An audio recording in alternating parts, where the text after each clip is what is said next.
નમસ્કાર ખેડૂત મિત્રો, હું છું પ્રકાશ ચોથાણી, ખેતીવાડી નિગમ જુનાગઢ. આજની કૃષિ માહિતી મિત્રો, આજની કૃષિ માહિતીની જો વાત કરીએ તો ઘણા ખેડૂત મિત્રોના ફોન આવે છે કે પ્રકાશભાઈ અમારે સોયાબીનનું વાવેતર છે અથવા મગફળીનું મેજર ક્રોપની અંદર વાવેતર કર્યું છે, પરંતુ હવે વરસ જે છે એની અનિયમિતતાના કારણે નક્કી નથી કે આપણે કેવા પ્રકારનું આગળ વાવેતર કરીએ તો આપણે ફાયદો થાય.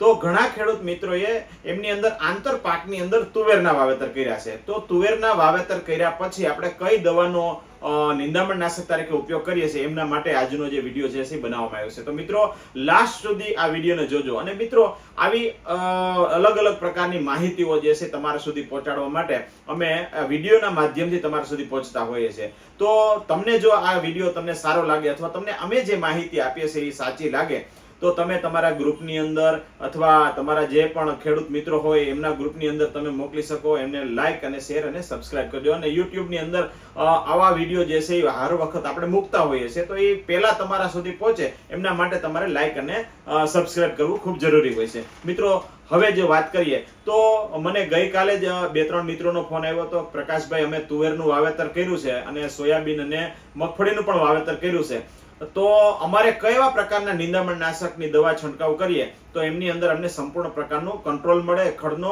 અને એનું રિઝલ્ટ પણ સારું મળે. મિત્રો ખાસ લેબલ ક્લેમ કહી શકીએ, કંપનીની ભલામણ જે કહી શકીએ એવું અદામાનું જે સકેદ આવે છે એ સકેદ જે છે એ મગફળી અને સોયાબીનના પાક સિવાયનો પાક એટલે કે તુવેર, અડદ અને મગ આ 5 પ્રકારના પાકોની અંદર આપણે કંપનીની જે છે એ ભલામણ છે કે અન્ય કંપનીઓની બહુ આઈડિયા નથી મને, પરંતુ આ કંપની જે છે અદામા એમની ભલામણ એવી છે કે સોયાબીનનું વાવેતર કરેલ હોય, મગફળીનું વાવેતર કરેલ હોય અને એના આંતર પાકની અંદર તુવેર હોય, મગ હોય કે અડદ હોય તો પણ તમે જે છે એનો છંટકાવ જે છે 80 ml પ્રતિ પંપ અથવા 800 ગ્રામ પ્રતિ એકરના રૂપની અંદર તમે એમનો છંટકાવ કરી શકો છો. મિત્રો આનાથી ફાયદો એ છે કે આ જે નિંદામણ નાશક છે એની અંદર પટીપાંદ અને પોડા પાંદડા આ બંને પ્રકારના નિંદામણનો કંટ્રોલ સારી રીતે થાય છે.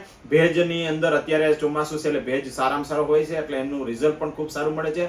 તો મિત્રો આની અંદર ઘણા ખેડૂત મિત્રોનો કન્ફ્યુઝન હતું કે ન છાંટીએ, દવા છાંટીને પાછળથી જે પણ પાક તુવેર વાવ્યો અથવા અડદ અથવા મગ વાવેતર કર્યો હોય ન ઉગે તો આ જે છે સકેદ દવા જે છે અદામાની એમનો 80 ml પંપથી જો છંટકાવ કરશો તો પાછળનો પાક પણ ઉગશે અને ઉગેલો પાક હશે એમની અંદર ઉપર પણ તમે છંટકાવ કરશો તો પણ એમની અંદર કોઈ પ્રશ્ન આવશે નહીં. મિત્રો આવી નવી વાતો સાથે આપણે મળતા રહીશું. આજના વિષય માટે આટલું જ હતું. ફરી ક્યારેક મળીશું. ત્યાં સુધી રજા આપશો. નમસ્કાર.